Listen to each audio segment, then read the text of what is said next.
Muy buenos días. Es tiempo de meditar la palabra de Dios y es un tiempo muy importante en nuestro día. El poder meditar y escuchar lo que el Evangelio nos dice en nuestro diario vivir es lo mejor que podemos hacer. Es aprender a vivir con sabiduría, es aprender a pensar en el futuro, así como lo escuchas. El Evangelio nos hace vivir en el presente para poder cosechar en el futuro.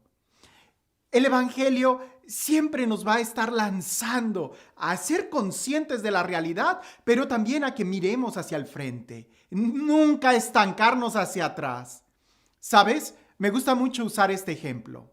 El Evangelio es como el parabrisas del carro. Sí, el cristal grande que tenemos enfrente cuando vas manejando. ¿Sabes por qué?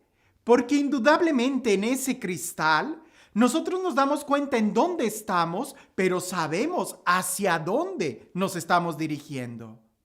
¿Sabes por qué el parabrisas es más grande que el retrovisor? El retrovisor es el espejo pequeño que está en medio. ¿Sabes por qué es más grande?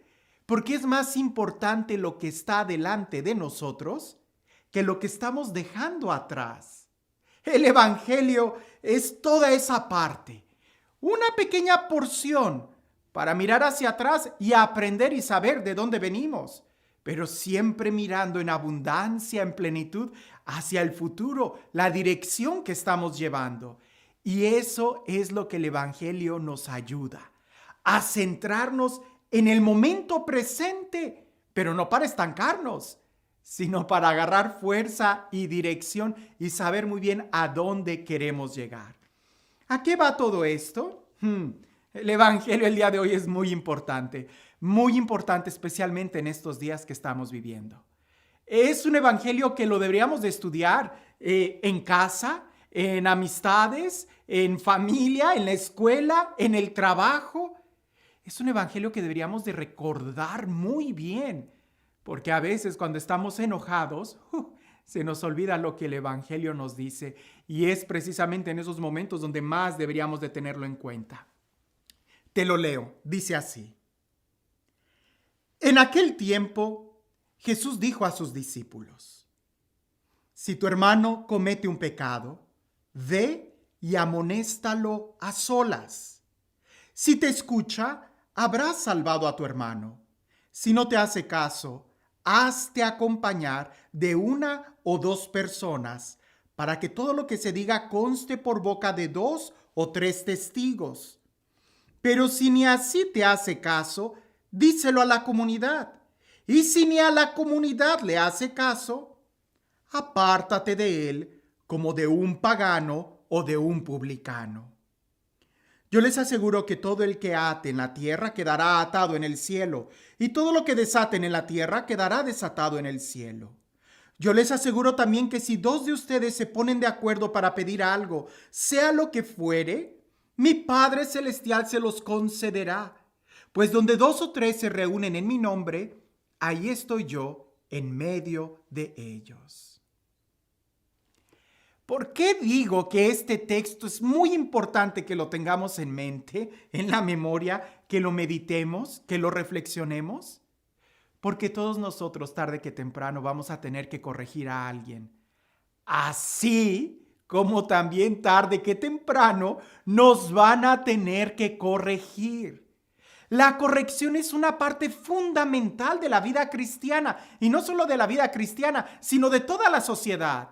Si no nos corregimos unos a otros, no vamos a poder avanzar. Y es que uno mismo muchas veces no ve los errores que uno comete.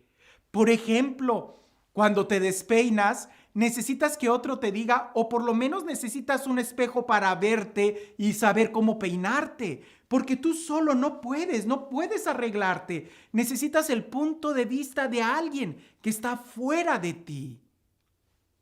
Como seres humanos, sí, vamos a estar cometiendo muchos errores, pero todos nosotros queremos salir del error, queremos crecer. Ahora, el problema de la corrección fraterna es que muchas veces no sabemos cómo hacerla.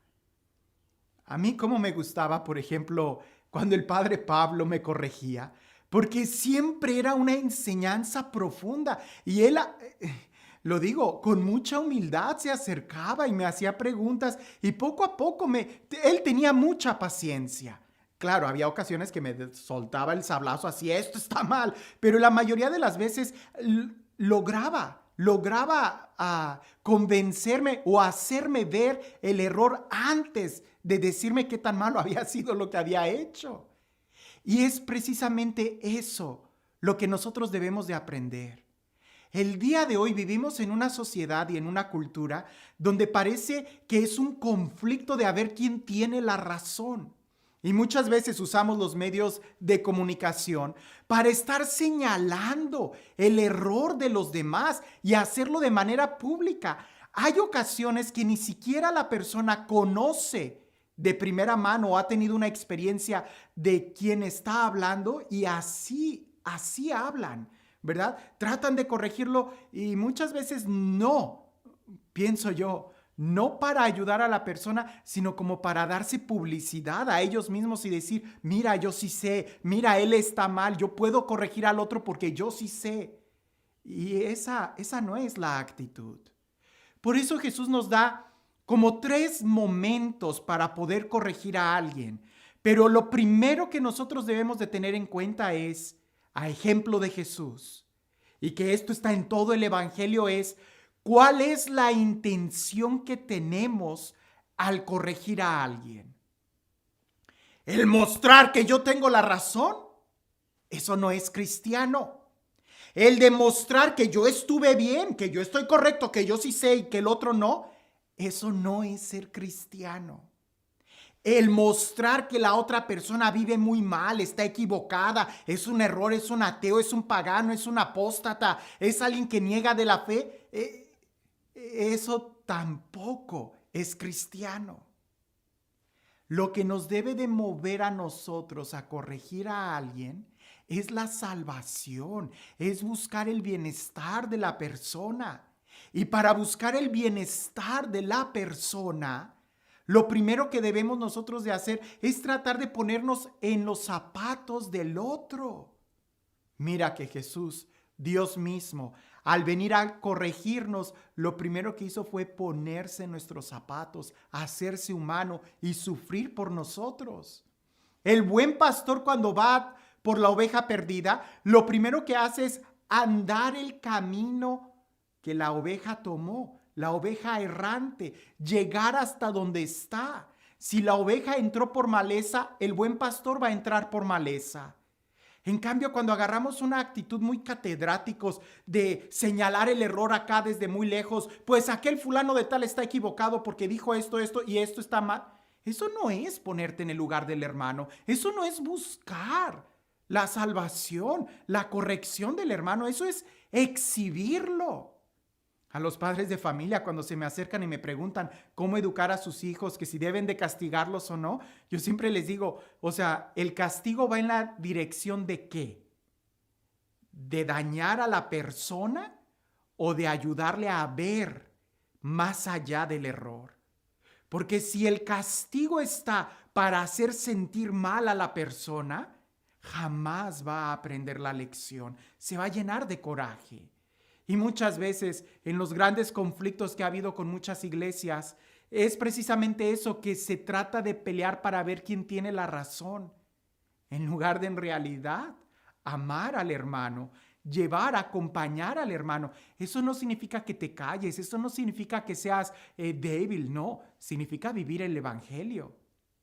Por eso Jesús nos da estos pasos. Y mira que la corrección de la que se está hablando aquí está claro que va en contra de la vida y del evangelio. Primero a solas con el hermano. Si no te escucha y sigue en el error, lleva a otras personas para que el testimonio ayude al hermano. Cosa muy diferente. A veces nosotros pensamos para que testifique que yo le dije. No. Para que juntos podamos hacerle ver al hermano, a lo mejor yo no tengo la fluidez de palabras, bueno, pues traeré a otros 2 hermanos que me ayuden a decirle, que me ayuden a explicarle. Y si tampoco, pues entonces a la comunidad, porque lo que buscamos es que el hermano pueda ver el otro punto de vista, pueda ver en qué está el error. Pero jamás es para exhibirlo, jamás es para humillarlo, hacerlo sentir mal, mucho menos para mostrar que yo sí sé y el otro no. Esa actitud no es del Evangelio. Por eso a los papás de familia, cuando me preguntan sobre corregir a los hijos, yo les digo, ¿cuál es tu primer motivación? Te quebró una vajilla. ¿Le vas a dar un castigo para qué? ¿Para que no te la vuelva a quebrar? Eso no tiene sentido. Más bien sería enseñarle y mostrarle el que sea responsable, el que tenga cuidado, el ayudarle a ver. A veces nos enojamos más porque quebró un vaso que porque dijo una mentira. ¿Y qué es más grave? ¿Qué es en donde nosotros deberíamos de ponerle más empeño? En la corrección. Es algo que muchas veces hoy en los sistemas penitenciarios que tenemos se duda si en realidad estén ayudando a la persona ahí. La idea era como meterlos en una especie de retiro, de reflexión, de concientización del que lo que hicieron estuvo mal, pero muchas veces parece que al salir de la prisión salen peor. A veces así sucede.